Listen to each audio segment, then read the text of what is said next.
Hello, welcome to Demo in Diaspora.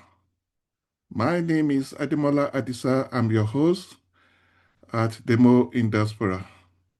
At Demo in Diaspora, we give you a up-to-date analysis on issues about Nigeria, Africa, and the world at large. We, we provide you with cogent, comprehensive, and analytical issues that be of benefit and informative to you and to the community, especially Nigerians all over the world. Welcome again to Demo in Diaspora.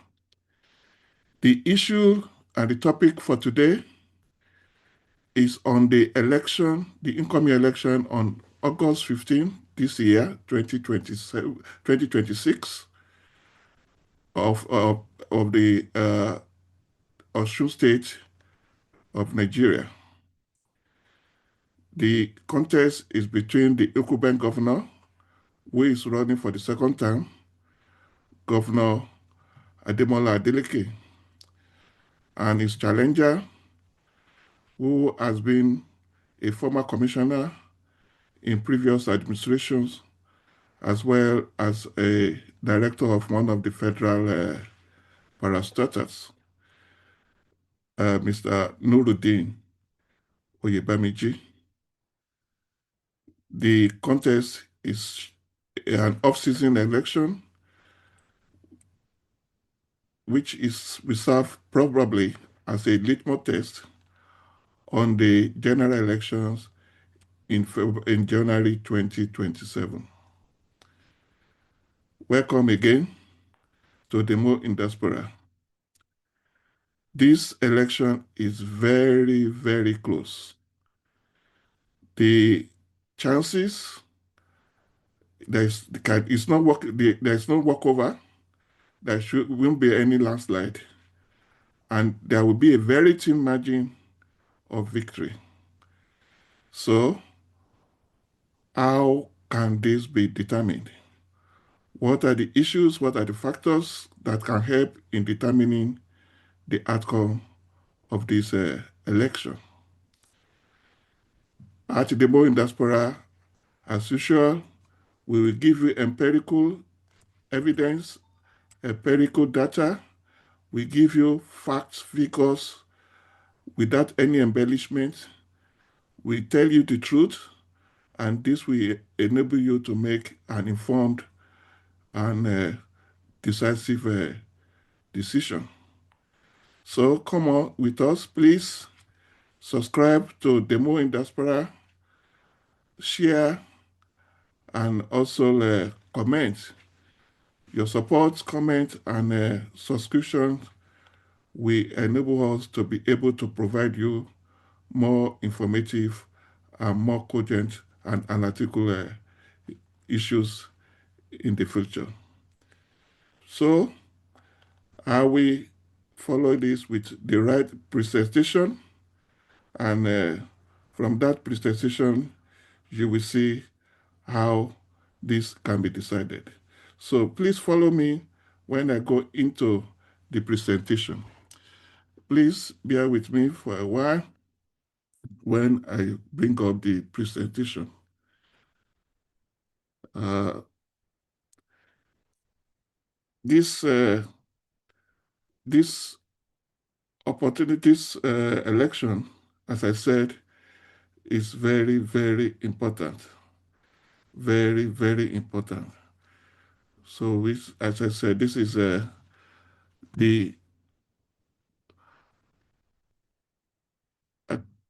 I captioned this Osun Governorship Election, Osun Governing Election 2026, the ultimate battle, Incumbency versus federal might. Is really the status of the election. This is really the the real battle for the 2026 Osun State Governorship Election. The power of the incumbency in the states at the subnational level versus the power at the federal level, influence on the state decision. So let's see what are these influences? How can this incumbency and the federal might affect decision of the electors in Osun State? Please, let's look at it critically. I will give you a detailed, empirical, and cogent issues as all the issues that can determine this election. Now, let's go into details. I will give you all this as I promise, as usual. So please bear with us. Now, the race as a glance, as I said, the election is on the 15th of August 2026. It's high stakes off-season cycle poll and a litmus test or barometer for the 2027 general election. Mr. Ademola is on Excellency Ademola Adeleke of Accord Party will be battling with Nurudeen Bola Oyebamiji of APC. The factors that we may inform is the power of occupancy at the state level. As I said earlier on, will Adeleke use his being the occupant governor and the state resources to influence the election, or will APC and the federal might, the power at the federal level, assist Nurudeen Bola Oyebamiji also to be able to skate through the challenges of this election? And what are other party realignments that all other factors, exogenous factors from other parties that can also affect or influence the outcome of this decision? There are other parties like the ADC and also the APM, NDC, and there are 19 parties that are contesting for these governorship elections. But the two main contestants that are prominent, that are likely to win, is between, the real fight is between Accord Party of Ademola Adeleke and APC of Nurudeen Oyebamiji. What are the parties' structures that are available for each of these contestants, and how are they able to use these structures and this grassroots mobilization for them to win the election? We also will be looking at the turnout of the election. A high turnout will really not only enhance each of the parties, but also enhance the credibility of the election. We will look into the other dangerous issue of election violence, vote buying, thuggery, and all sorts of disinformation that also can affect the credibility or the safety or peaceful conduct of the election. Then we now look generally what are the factors that are likely to weigh in on the balance of scales for the two candidates, Governor Ademola Adeleke and Nurudeen versus Nurudeen, Bola Oyebamiji. What are these? Now, what did Governor Adeleke have in his favor? There is no doubt that Governor Adeleke has really exhibited a people-oriented governance in Osun State. He is very popular and he embarked on what I call the I will call I will let me look the phrases of the famous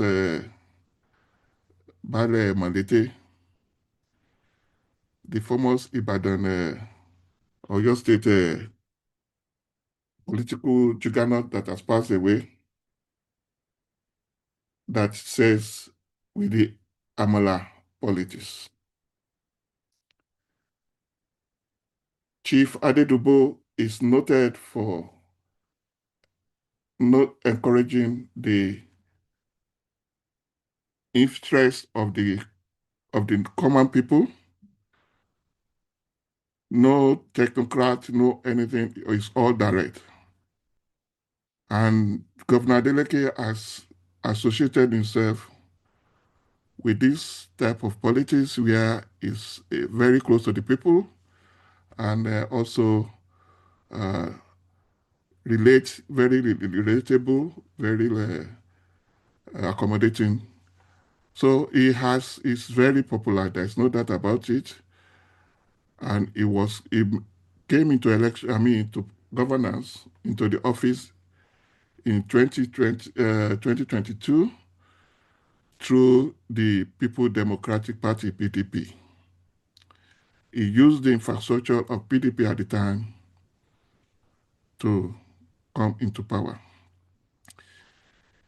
He has embarked on a lot of road infrastructure constructions, including Okiofa flyover, which was recently made mention of by the president in one of his comments about beauty bridges that leads to nowhere. There is also road dualization in major cities of Osun State, major towns.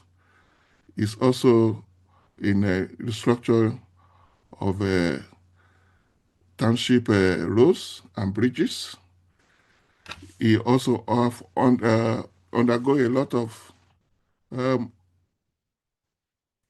projects, hundreds of kilometers of roads that are also laid green, that links the towns and fishes, some of which are not yet completed, but they are still ongoing. But he has laid some of these foundations. Also, some of these projects that also he has completed are also from some of the projects that were embarked by previous administration before him that were not completed. So he's completed them and is getting credibility for it. In health sector, he's also involved in rehabilitation of primary health centers and also make medical outreach programs in the rural communities. It's also upgrade of facilities with water, all these health facilities with water and solar power to address the issue of power epilepsy. One of these co-workers is workers' welfare. This is the greatest program that affected and that making most popular, especially among teachers. Teachers are a greater percentage of civil service civil servants in the state, and their pensions, their gratuity, their salary, and accumulated arrears were taken care of, and there's nothing that is better for your stomach infrastructure more than that. People are now having their pension and gratuity as and when due, which were not all that possible in the future because there was so much areas of salary that were affected. There is also, as I said, in education, schools were also refurbished.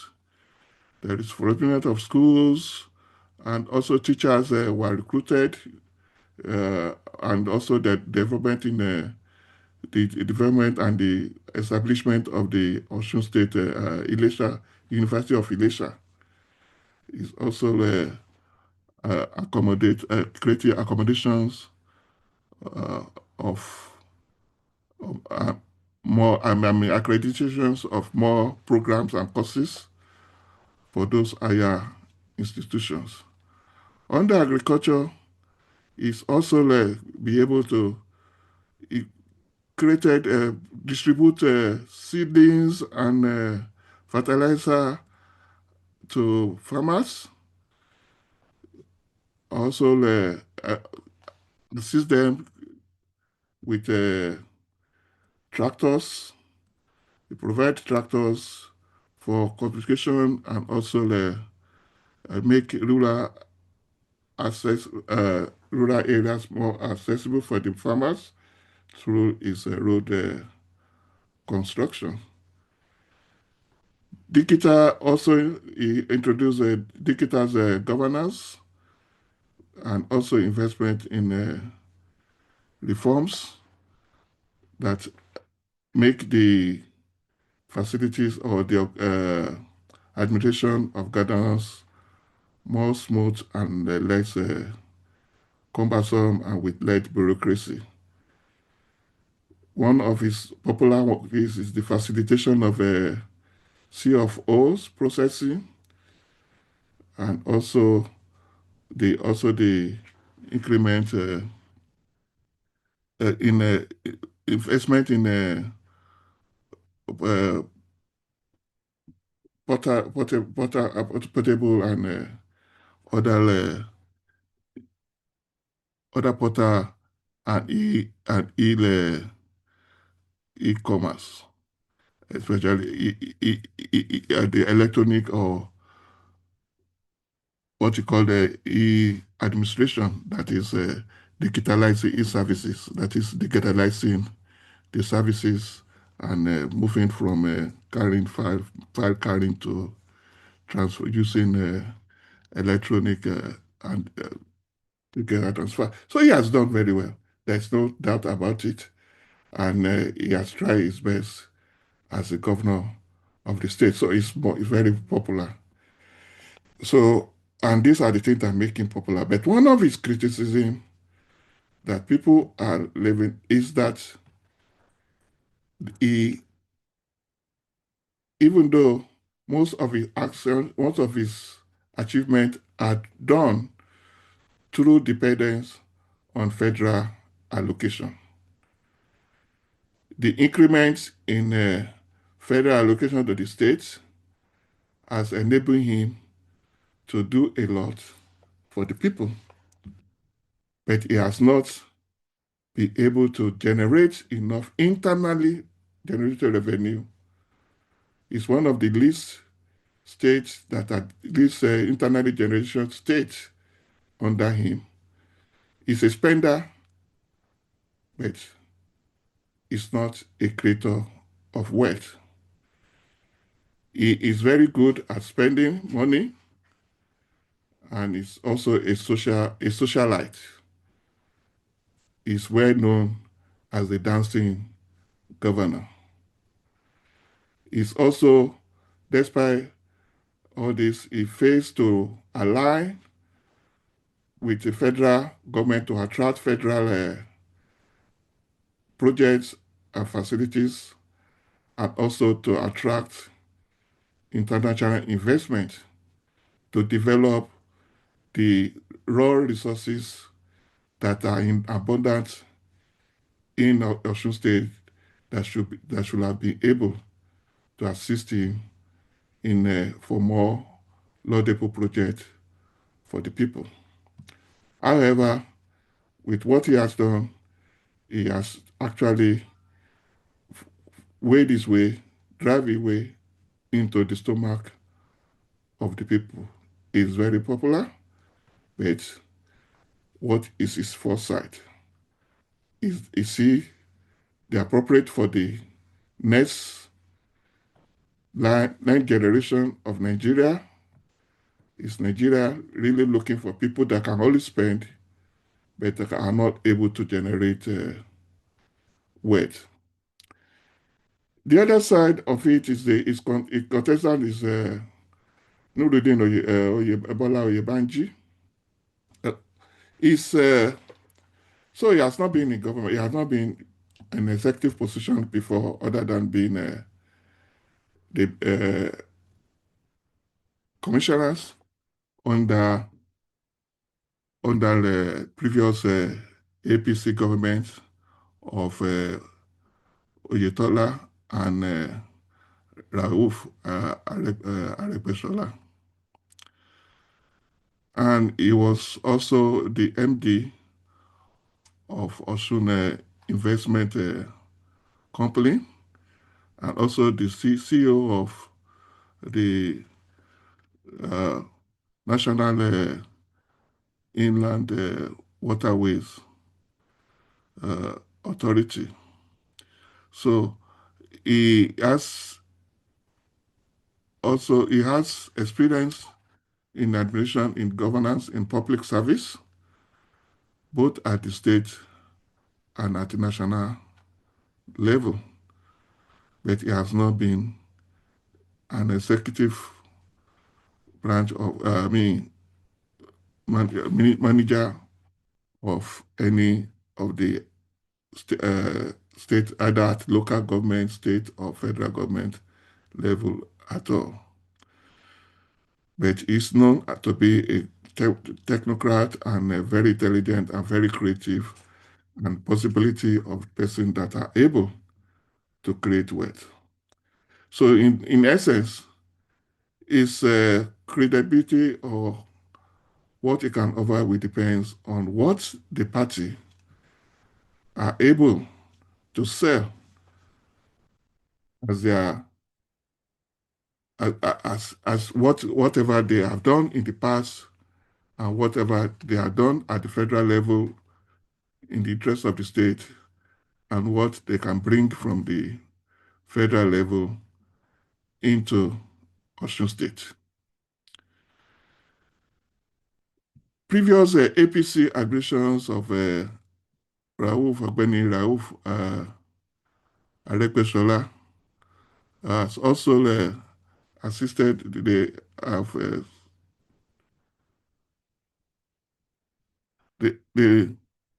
have major they constructed major roads, and Aregbesola constructed major roads and bridges when he was governor of Osun State.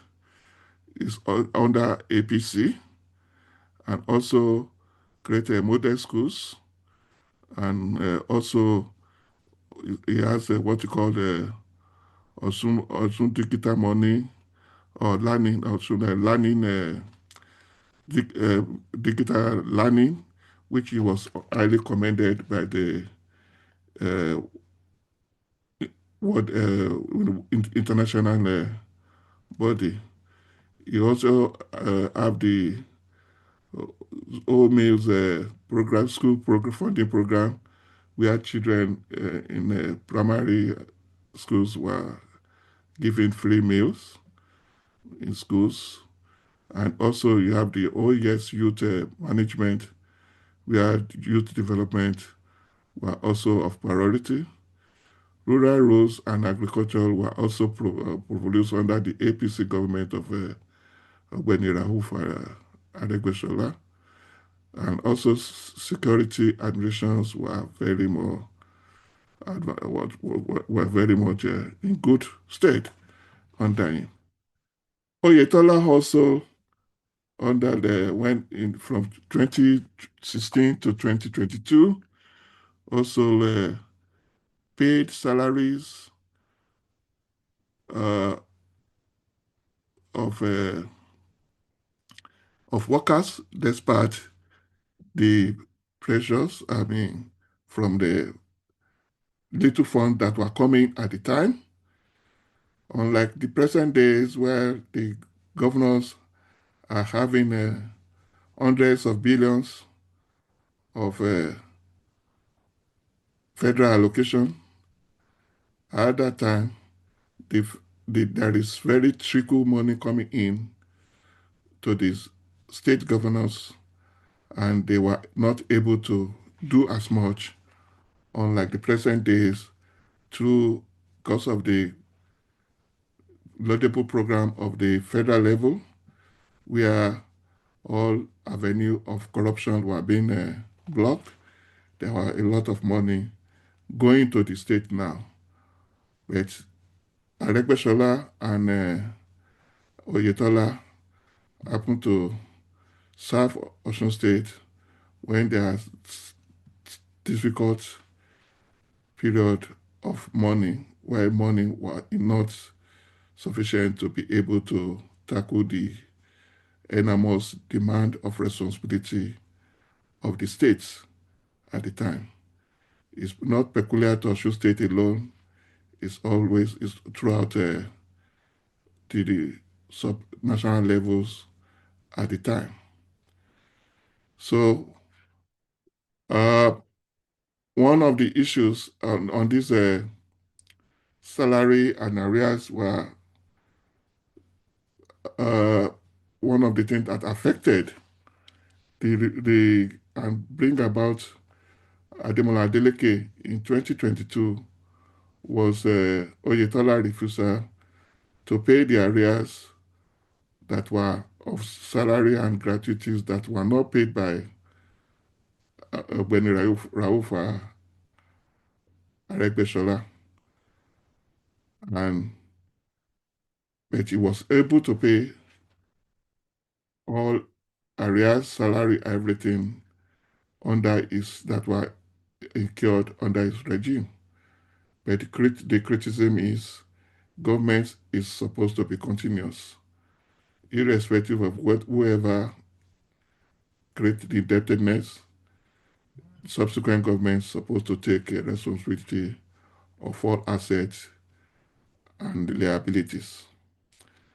Anyway, he also invested in promotion of agricultural, both at, I mean, promotions of programs that attracted capital, for capital, private fundings. Also, was also embarking on mining sector and refineries. So they is also uh, I mean, it's doing exploration of social investments at the time before he left the office. So that they are creative governments programs that were supposed to generate income for the betterment of the people that were that they left behind, that was taken over by Adeleke. Federal government also uh, alignment with Mr. Oyebamiji. We also the federal government projects better access to federal projects will be an access if eventually Oyebamiji become governor of Osun State. The investment at international and national level will be enhanced, productivities will increase, and funding, more fundings for agriculture and industry are probably be expected. It's also expected that the influence of having having representation at the federal level, we also enhance the allocations of responsibility and resources more to the state to the benefit of Osun State. Actually, these Osun State and Oyo State are very lacking in federal presence more than any of the southwest states that that are allied or under the administration of APC government. Likewise,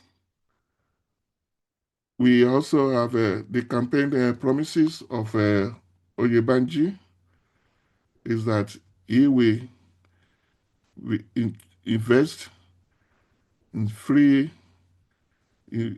loan for traders, also that he also be have modern markets, youth employment, and private sector investment, boost agriculture, and ensure continue infrastructure development and the growth of the economy.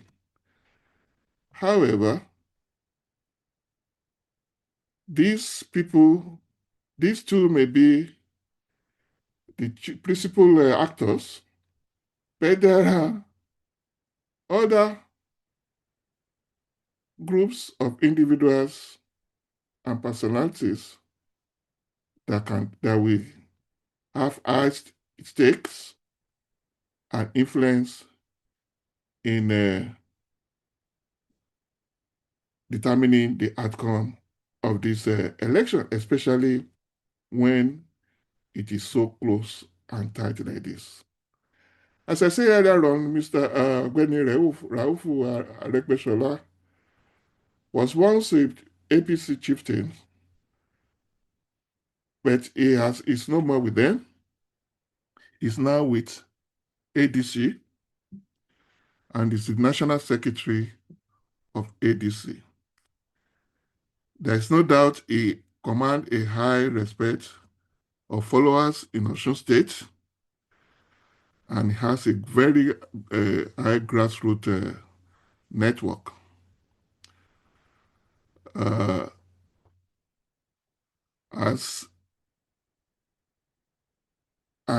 Because he's formerly a APC candidate, member, most of his candidates most of the members of his influence, even though he may not have as much influence as before anymore, but no matter how, his influence in the party is still commendable. So this can affect the interest of APC, as well as Accord Party.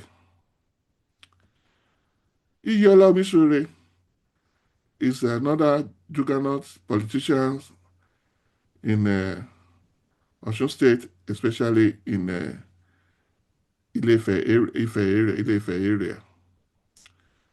It's a strong base. Actually, he was prevented from contesting, even though he showed interest in the position of governorship. And but it was the party, one way or the other, skimming out of things. But he has vowed, irrespective of this, to work for the party and to deliver for the party. He has been very much engaged in the party. So Let's see if his loyalty still remain and if his loyalties is actually back up with actual presence and delivery. As he said, this is important. President Bola Ahmed Tinubu, his ancestral home is Osun State. He has a high stake in the outcome of this election as well. Not only because it's only his ancestral home, but also because he need to correct what happened in 2023 when he lost the state to PDP. Also, what happened in 2022 when they lost the state to PDP when governorship election, when Ademola Adeleke won the election a year ahead. So is this going to repeat itself? Is this going to repeat itself as the similar thing that happened is one of the states that President Bola Ahmed Tinubu lost during the presidential election in 2023, including Lagos? Will this happen again in Osun State? So President Bola Ahmed also have an interest in it and also have his power of occupancy at the federal level to use in also ensure that his party structures are solid, mobilized in full force to correct the anomalies of 2022 and 2023. The third contestant, which is likely third, which is Najim Salam, is the ACC governorship candidate. He's also a very popular politician, especially in Iwo and Ejigbo area. He can be a spoiler for Adeleke because of the proximity of Iwo and Ejigbo to Ede. Will he be able to split the vote and cast some of this vote away from Adeleke? Also, the Adeleke family, Ademola's senior brother is a multi-billionaire and also a philanthropist and also well known. He has a high network in Osun State, especially in their hometown of Ede and its environment. He is, along with also the popular musician David Adeleke, popularly known as Davido, his useful influence can also be a factor that may be useful in this election. The role of the traditional rulers is something that we need to oversee. What are the position of the obas and chiefs, especially the Oni, the Owa and the Oluwo of Iwo, and the Timi of Ede? They may not come out in public to express their solidarity or choices, but they hardly traditional rulers are highly influencers in elections.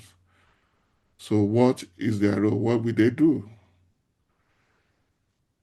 Labor union teachers and pensioners, as I said earlier, especially teachers are good factors that may determine the outcome of these elections. Teachers, trade unions appreciate and the work and the enjoyment of what they have benefits from the governorship of Ademola Adeleke. Will they pay him back? And also, teachers, not only that they are assured that their pensions and money and gratuities and arrears were paid, but they are usually the bulk of electoral INEC workforce that are non-regular personnel that are usually used on election processes. So their participation and collaboration may influence the outcome of the election. But one other factor, as I said earlier on, all these one factors that we need to overlook is the structures of the parties. Yes, Ademola Adeleke is very popular, but he has just recently moved into Accord Party at the last minute. Will this be a disadvantage for him? Most of the voters may really want to vote for him and voted for him, but they may not know him to be an Accord candidate. They may be voting for PDP thinking that they are voting for Adeleke. That is one thing. The structure that brought him to power through PDP cannot be compared with the structures that Accord has. Is Ademola Adeleke able to bring those structures into Accord? If this is not so, people may want to vote for him, but he may not be able to gather those votes if the structure that usually mobilizes votes are not there. Likewise, there are also supplementary other elections, other contests, especially at the legislative level, the House of Assembly. All these candidates are also vote influencer. Each of the candidates at these levels. So if Adeleke is thinking about himself, how about those other levels, the legislators? Is he able to carry them along? Are they are they also able to influence, use their voter influence to bring votes for Adeleke as much as they are bringing votes for them to win? This is where the party structures, organizations really matters. This is where a lot of people loses even when they are very popular. And this usually creates a distortion that election was rigged. It's usually because there is no adequate mobilization of votes, because the structures on the ground to carry out that wishes are not there. We need to also identify that turnout, that was a mobilization of voters, is highly essential. Whoever is able to improve the turnout in favor of themselves will also be able to influence the outcome of the election. Popularity or your good work may not necessarily win you the vote. Oyebamiji is a testimony to it. He did a lot, but he was not given a second term. I mean, Ojetola did a lot, but he was not given a second term. So, if you really is Ademola able to mobilize his supporters to be available on the election day? So one other salient and very important factor that can also affect the outcome of the election is the issue of vote buying, violence, and threat.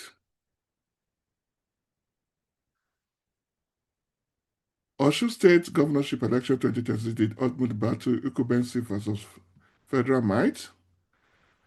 Buying beyond politics, the real risk to a free, fair, and credible election is the three major threats and their likely impact. And the three major threats are vote buying, political thuggery, and election-related violences. These are already showing its ugly head in even before the election. Vote buying is is the most dangerous aspect of all this, because what is very common now is people who are unable to have structure on the ground believe that they can always buy people to vote for them. And what are the ways they do this? And one of the major ways in which they do this is they, because of the economic hardship that is going on now, every penny counts. People are so poor that they are ready to get their dividend of democracy at the polling booth rather than waiting for government policies and services. So there is high demand for handout. Because of high employment also, especially among the youths, this can also attract inducement for vote buying. Because the race is very competitive and very close, every margin, a small number of voters that can also be dissuaded by monetary inducement can also influence the pendulum of the election. Some voters that are undecided, that are political, that are not affiliated to any of the political party, can also use the opportunity of offering of cash or any other form of inducement to also say their vote and their conscience. There's also strong incentive from political actors not only the governorship contestants alone, but even people that are going for the House of Assembly elections can also participate in the task. This is not peculiar to a single party alone. The inducement can be in form of cash. We can offer them food or household items or even promises of gratification after if they are successful in winning the position. This is the most dangerous issues in Nigerian politics that need to be addressed and that need to for our law enforcement to oversee to ensure that this does not truncate our democracy. There are also the use of thuggery, political thuggery, and hooliganism is usually used to intimidate voters and disruptions of election processes before, during, and even after vote. They intimidate opponents and their supporters. They also disrupt campaigns and meetings. They also use it to seize and destroy campaign materials, especially posters and banners. They also prevent voters from coming out through their intimidation and threats. They create fears and target communities, especially where their opponents have great prosperity of voting. This can affect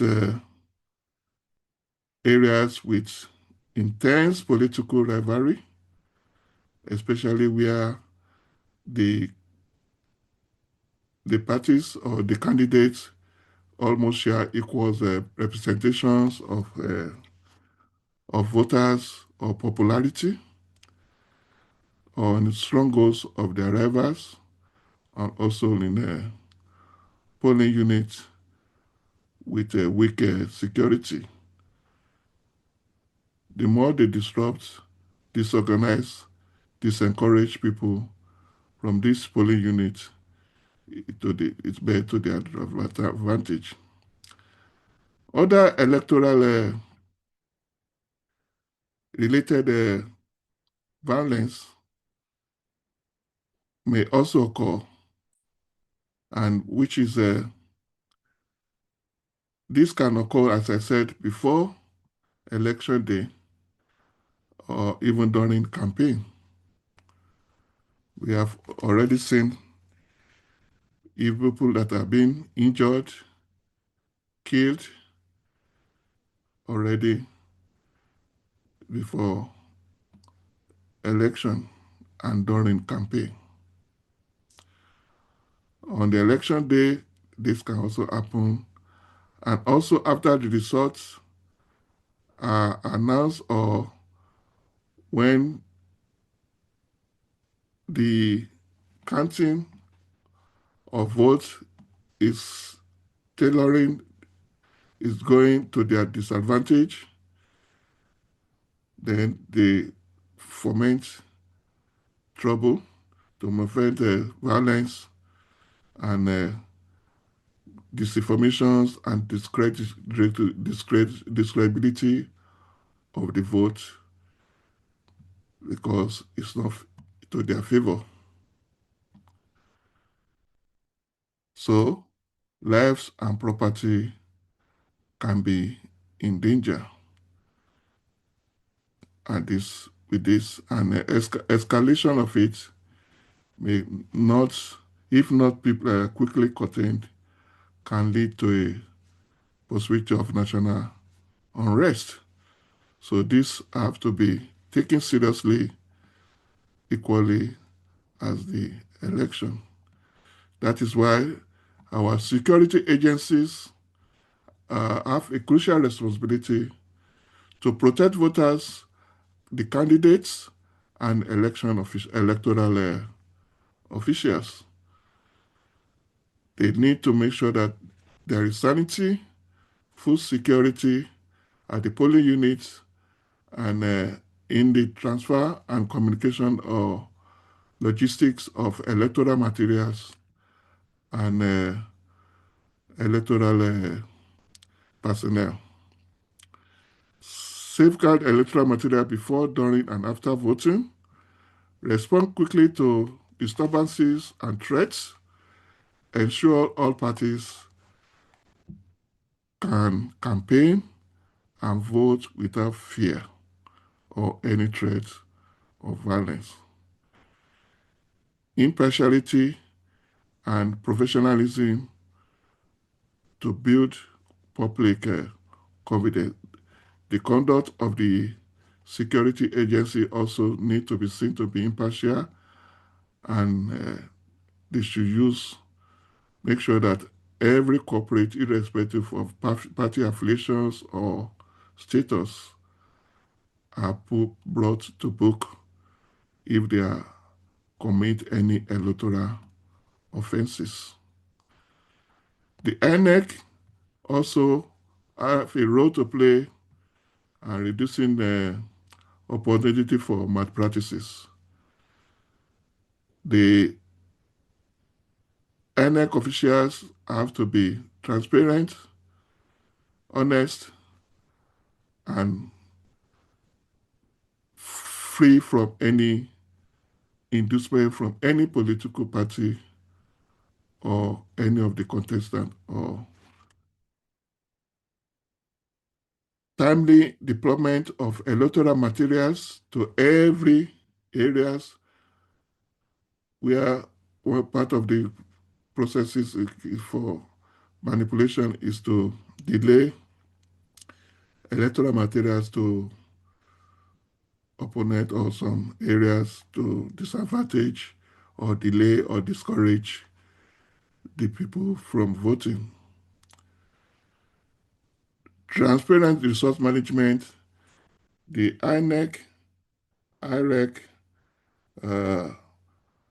electoral transmissions on real time, and all electoral voting materials should work properly. There should be no manual accreditations. All accreditations should be used. They need to use the correct electronic accreditation materials. And also prompt publication and transmission of polling unit results, countersigned by polling agents, will go a long way in measuring the credibility of the election. And also all complaints and there should be effective complaint and dispute resolution mechanism that will address any issue of complaint by voters, by candidates, or by electoral observers. Civil society and observers, a force for accountability also. They are useful tools. But what we find in most cases with these civil society and observers are they are partisans. Most of them are agents of political parties that disguise as civil society and observers. And their credibility are not that opaque. We need credible, impartial civil society and observers. They should be able to monitor the conduct of the election, document all irregularities and incidents, deter misconduct through their presence, and also provide independent assessment free of any bias, and also amplify the voices of the citizens. They should be a town crier crying out when they observe any of these violence being perpetrated or vote being bought or on inducements that are also sort of inducements that are against the electoral practices.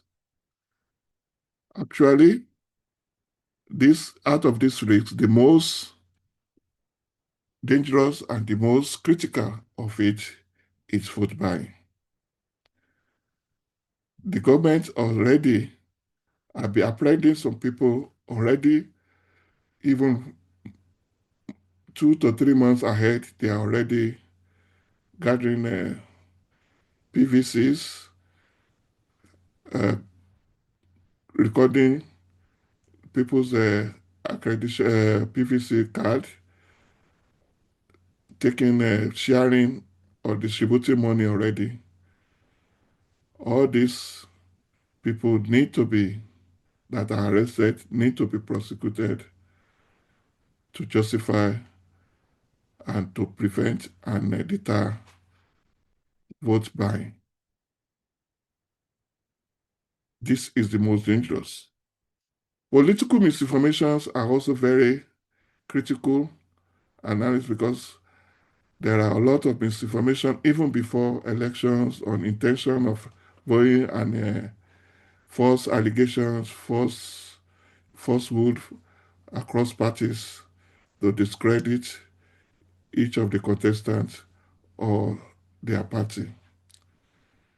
This may not have as much impact as vote buying, but it's also a great impact, may have impact in influencing the likelihood of the election.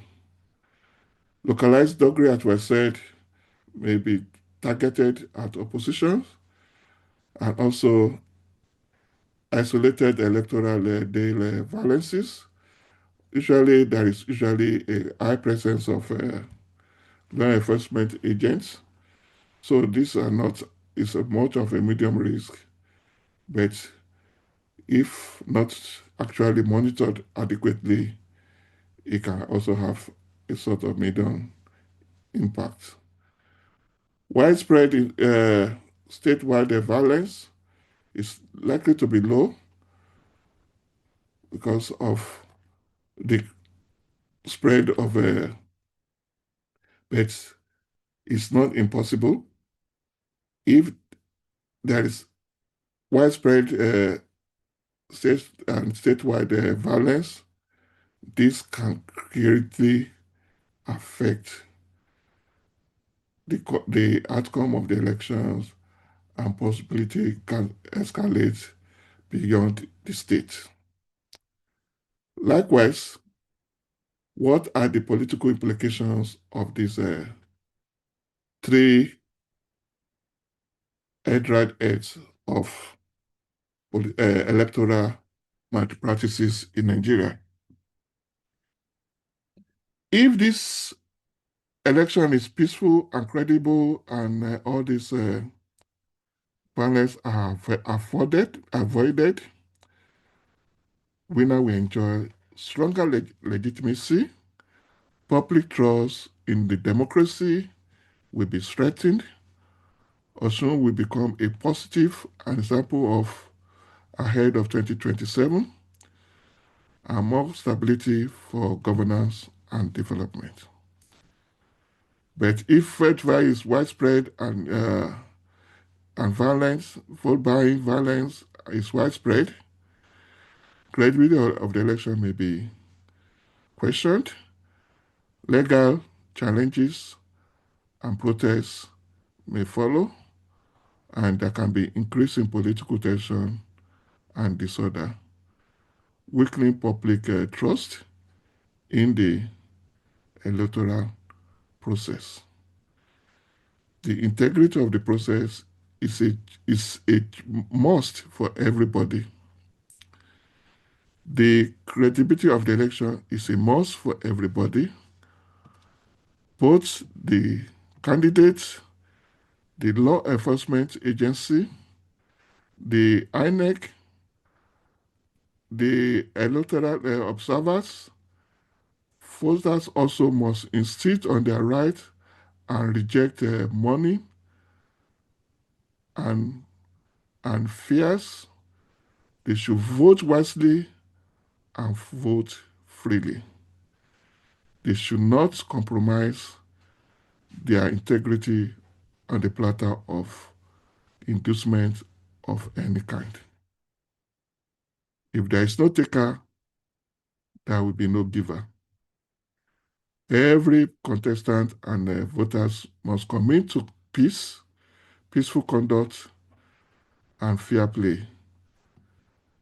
Your vote, your power, and Osun State is in your hand. Vote wisely, vote peacefully, and build a greater Osun State. Thank you so much for your, I thank you for your listening. I hope the election will be free, fair, and we will have a good outcome. Continue to patronize Demo in Diaspora. Please subscribe, please comment, and share this video, and we will give you more in the coming event. Thank you, and God bless you.